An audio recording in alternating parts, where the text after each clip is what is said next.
Dobrodošli v peti oddaji spletnega portala Znanstvena fantastika. Z vami sva Ivan in Aljoša. Tema današnje oddaje pa je Pirati, nasplošno o piratih, o popularnih delih, ki so se navezale na zapuščino zgodb od piratov. Kaj bi tukaj izpostavila, Ivan?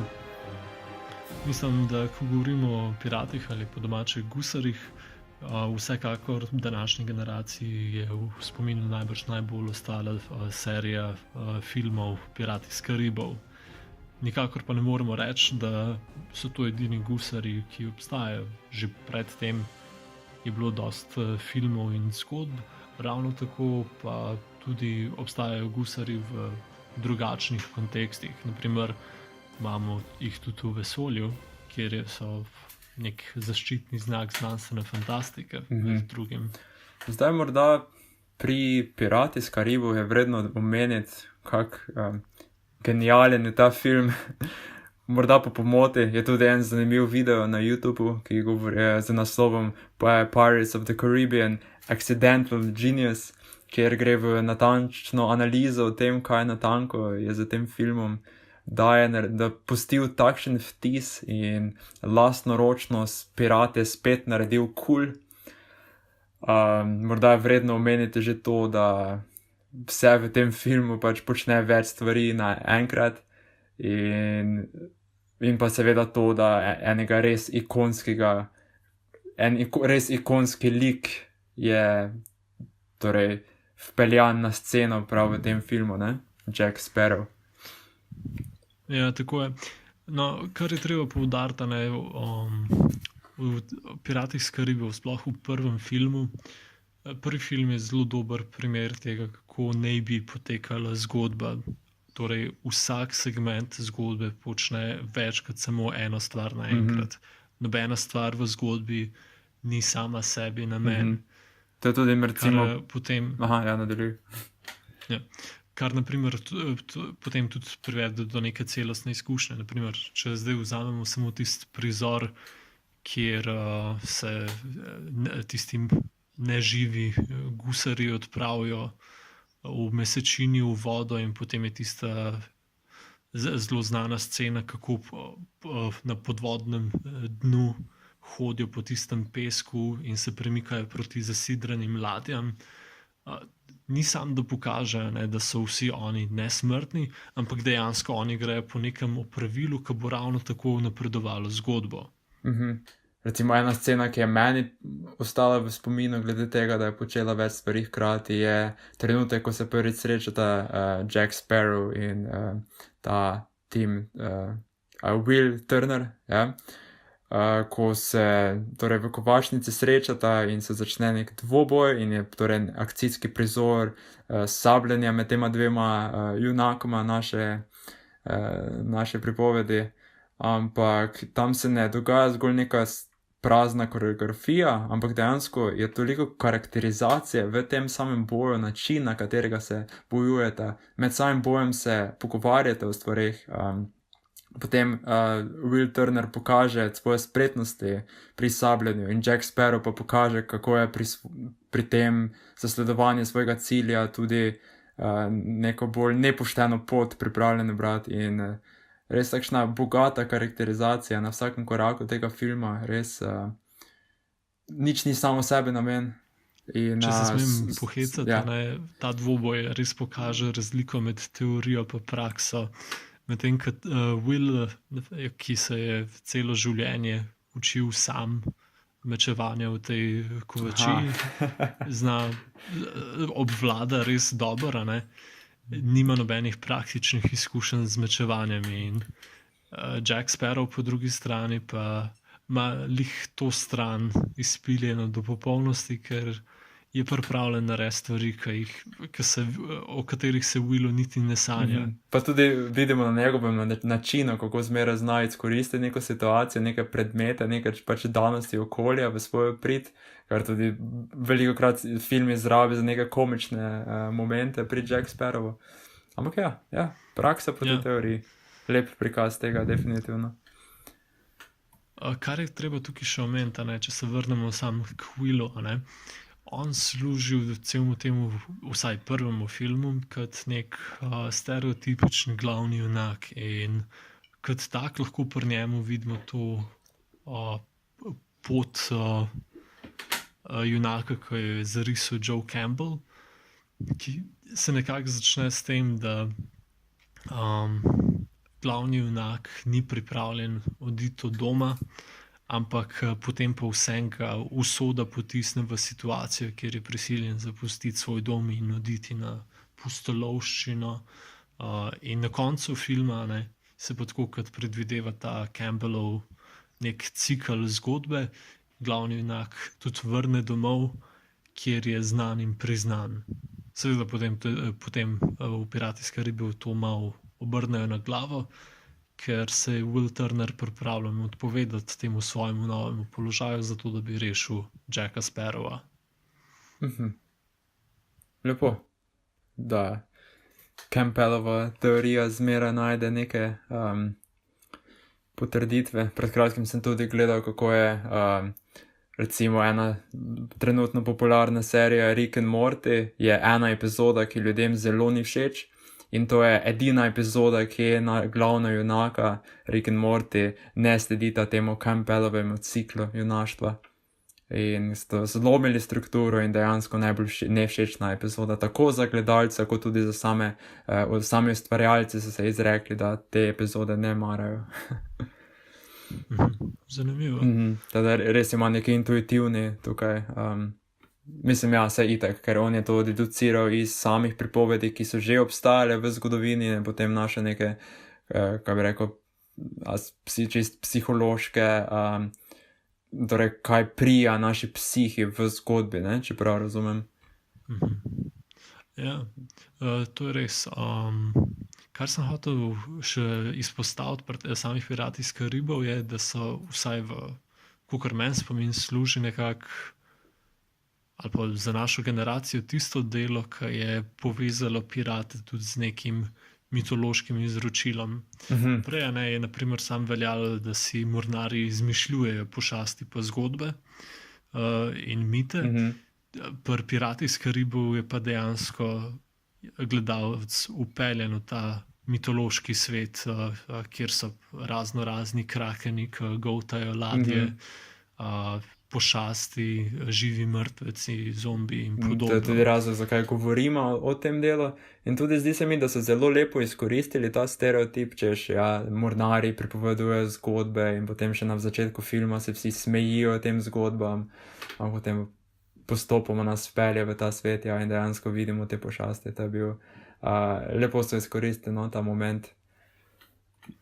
Ja, ampak je zanimivo, ker če pogledamo prve 3 filme, če jih vzamemo kot neko celoto, osebno moram priznati, da nad 4. filmom nisem navdušen, 5. pa nisem niti pogledal. Stanje tukaj je enako. Lahko rečemo, da v prvih 3 filmih gre nekako za ravno ta spopad med nadnaravnim pa človeškim in kako človek skuša na vsak način izriniti nadnaravno iz svojega življenja. Ker če pogledamo tisto stran, ki jo brani kaj že vzhodnoindijska družba, ali zahodnoindijska družba, vse ni važno. Ena od indijskih družb, ki je skozi cele zadnja 2 filma glavni antagonist, se trudi ne samo opraviti z dobo gusarjev, ampak tudi z dobo neke fantazije, z dobo mitov, z dobo pošasti, ker tudi, ko imajo v službi Davija Jonesa, je on v službi tega samo toliko, kolikor lahko opravi z vsemi ostalimi. Ko jim kraken presede, mu naročijo Jonesu, da naj ga ubije. Ja, definitivno gre to za tisto čist imperialistično misel 17. in 18. človeka 17. in 18. stoletja, ki čist za svojo racionalnostjo želi obvladovati naravo in tukaj res ni nekega prostora za misticizme pa nadnaravno in se bo res z vsemi močmi boril proti temu. Po drugi strani imamo pa ravno pirate, ki so vedno bolj, ko so obupani, bolj, ko jim gre za nohte, bolj so pripravljeni se zatekati nekim pozabljenim mitom pa legendam. Grejo na konec sveta, sklepajo pogodbe s pozabljenimi boginjami, oživljajo mrtve, zato da bi jih vodili v zmago in podobno. Tukaj se močnejša stran opira na neko racionalnost, potem ta šibkejša pa beži in išče neke bližnjice, kako se tukaj spopasti, bi lahko rekli. Ja. No, kar je tudi... Zdaj tukaj, a ne? Ja, povej. Ne, ti kar, Ne, ti kar ustrajam. Ok, vredo, potem pa bom prevzel to priložnost in bom zaključil misel, da čist razumno, no, da ta močnejša stran, ki je torej po sami svoji racionali lahko sklepa, da ima vse vajeti v svoje roke, ne potrebuje neke mistike, še toliko bolje, če ne obstaja, ker je itak po nekih zdravorazumskih načelih v prevladi.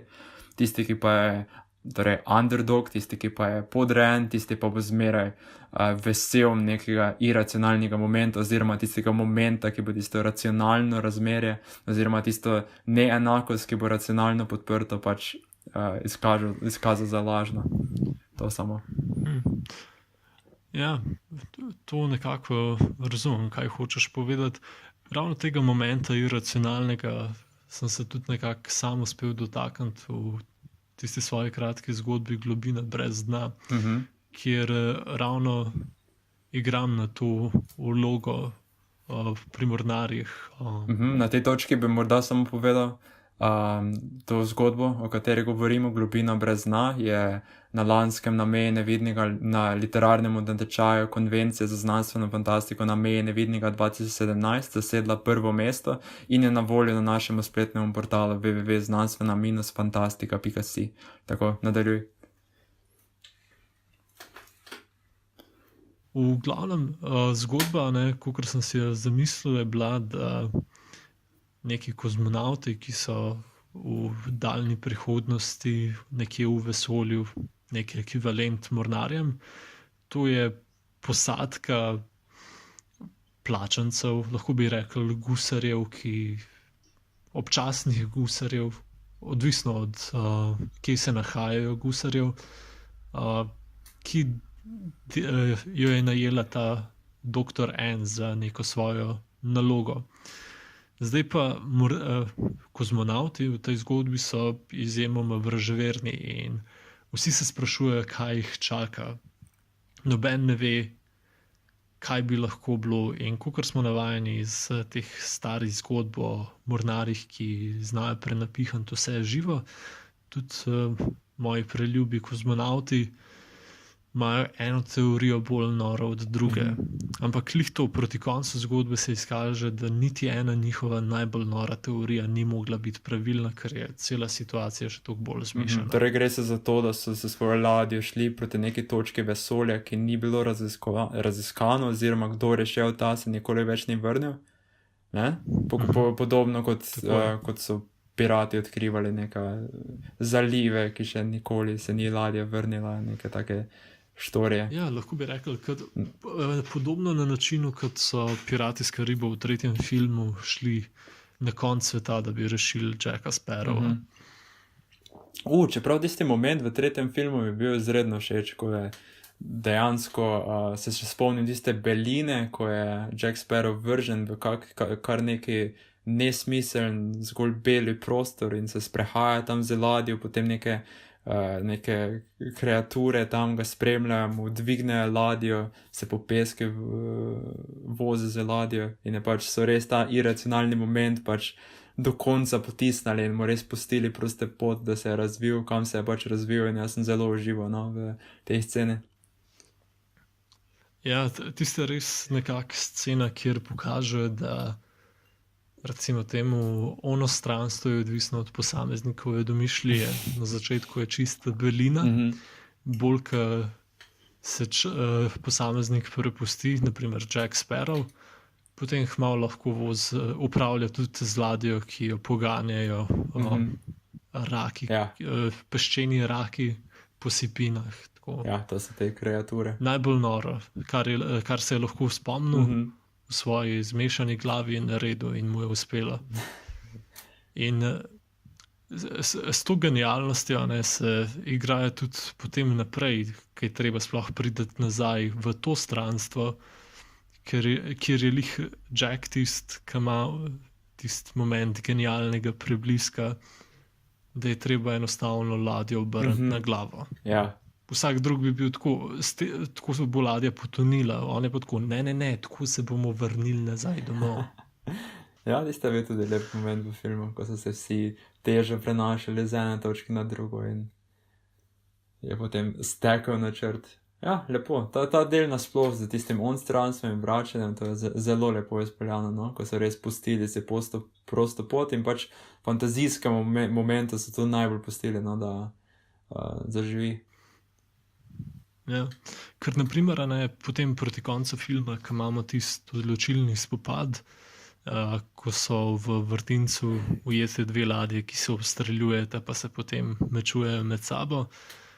Tam se že počasno fantazija omakne pustolovščini in so samo prisotni neki fantazijski elementi, ki pa niso zares poudarjeni.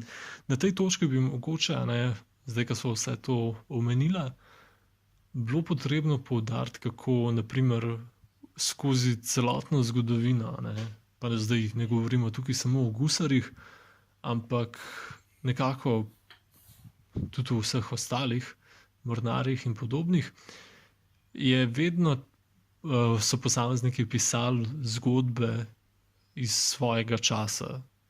Naprimer, Odisej je mogoče res par generacij nazaj, ampak je še vedno prednik tistih, direktni prednik tistih, ki poslušajo te zgodbe, ko je Homer to pisal.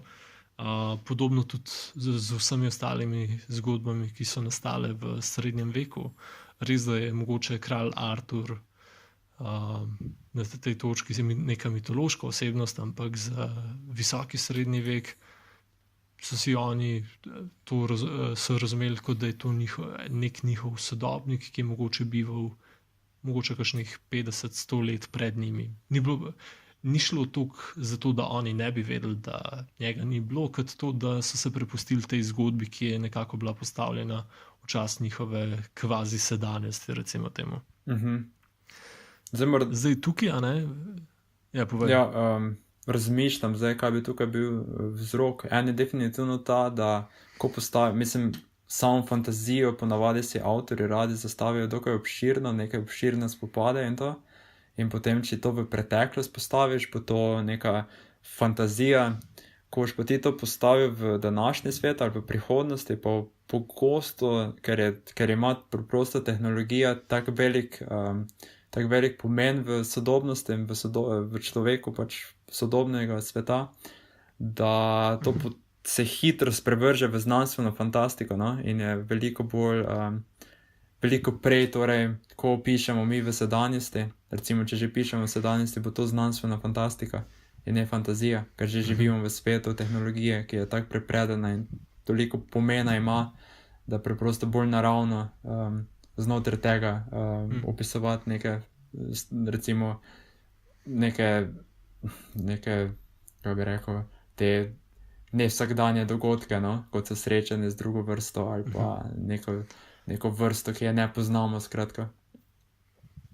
No, mislim, da vem, kaj hočeš povedati, ampak tukaj se mi zdi, da nasploh v preteklosti, ko so pisali ta dela niso dojemali kot fantazijo oziroma danes kot znanstveno fantastiko, ampak so to bile samo neke dobre zgodbe, ki jih je bilo vredno pripovedovati. Naprimer, v Kralju Arturju se občasno borijo tudi proti kakšnemu zmaju, pa verjamem, da v srednjem veku več ni bilo toliko zmajev naokoli, kakor jih je sveti Jurij lahko pobil. Isto, ko je Homer pisal, najbrž večina Grkov se ni ubadala s tem, če so res, če je nekje še vedno Scila, pa drugje Karibda, če je Polifem res slep ali podobno. Ampak enostavno so to jemali za del njihovega mitološkega sveta in te zgodbe so bile, recimo temu, lih toliko stvarne kot neke druge današnje, če bi vzeli kakšen detektivski roman, ki nima nobenih znanstveno-fantastičnih elementov. Stvarno v tem smislu, da to, da je neka pošast noter, ki mogoče v resnici res ne obstaja, ni bilo vzeto kot nekaj, kar spada v svoj lasten žanr. Ki je bila samo še ena zgodba, ki nekaj več pove o nas samih. Aha, na nek način so tudi, ker je to bile neke ljudske pripovedi, se je veliko lažje prenašala neka zgodba, ki se jo je lažje zapomniti, ki ima neke fantazijske elemente in te stvari. In so zato bile toliko prisotne, verjetno hočeš reči, da pač se to preprosto ni dojemalo kot nekaj žanrsko zaznamovanega, ampak pač kot nekaj čisto vsakdanja pripoved. Ravno to, ker preden je Homer zapisal Odisejo, so Odisejo generacije in generacije prej recitirale iz glave. Ja. In lahko ugibamo, da je nekaj podobnega bo tudi s kasnejšimi zgodbami. Zdaj pri nas je pa prišlo nekako do tega obrata, da fantazijo postavljamo v našo preteklost, znanstveno fantastiko v našo prihodnost, in sama sedanjost pa ni preveč zanimiva za nas. Mogoče tukaj velja izpostaviti izjemo, kar je urbana fantazija, kjer po delih prednjačita najbrž Larry Correia s svojo serijo Monster Hunter International, pa kdo je že avtor? Jim Butcher je avtor Dresden Files. To so načeloma zgodbe o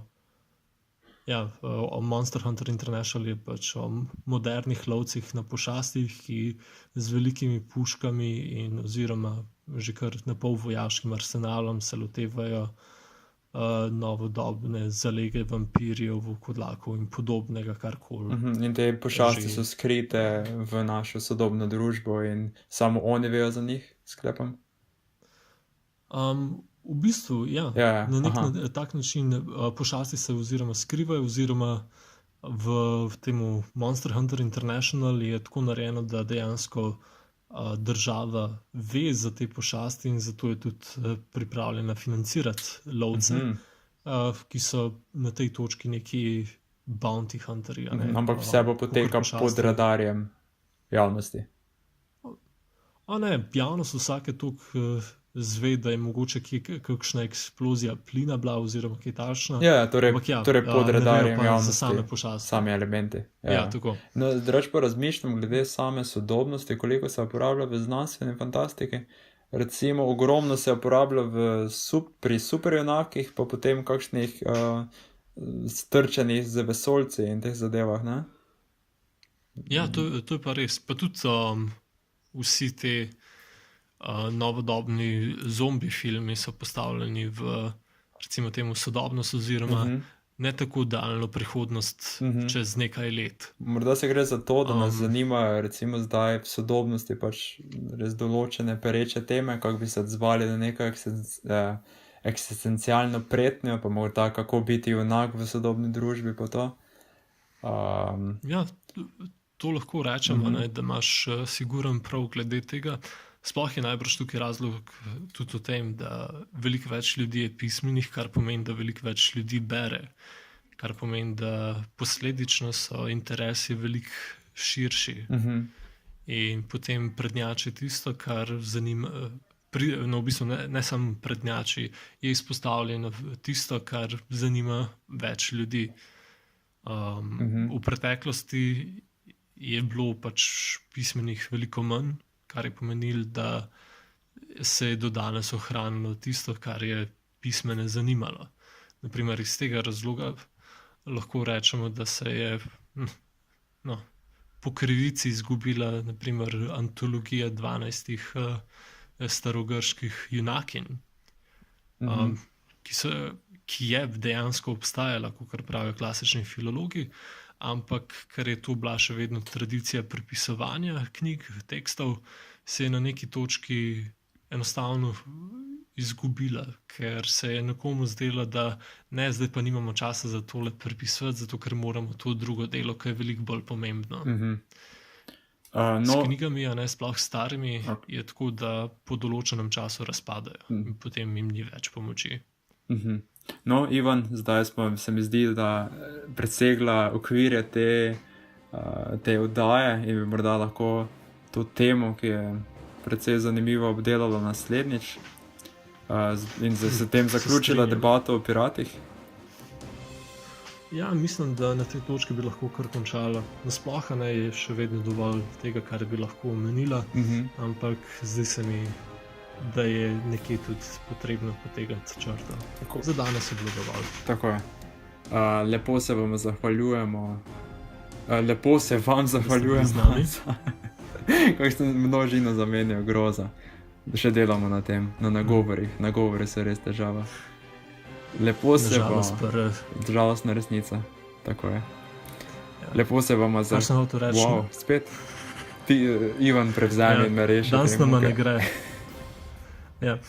Nažalost, pri samem govorjeni besedi nimamo na razpolago lektorja, da bi popravili naše napake v živo. Tako da se vam na tej točki lepo zahvaljujeva za vašo pozornost in se slišimo naslednji teden. Vsekakor priporočamo obisk naše spletne strani znanstvena-fantastika.si, kjer si lahko preberete najnovejše eseje, novice, razmišljanja, zgodbe o znanstveni fantastiki, fantaziji in grozljivkah v slovenščini, na slovenski znanstveno-fantastični sceni in podobnem in tako dalje. Hvala, ker ste bili z nami.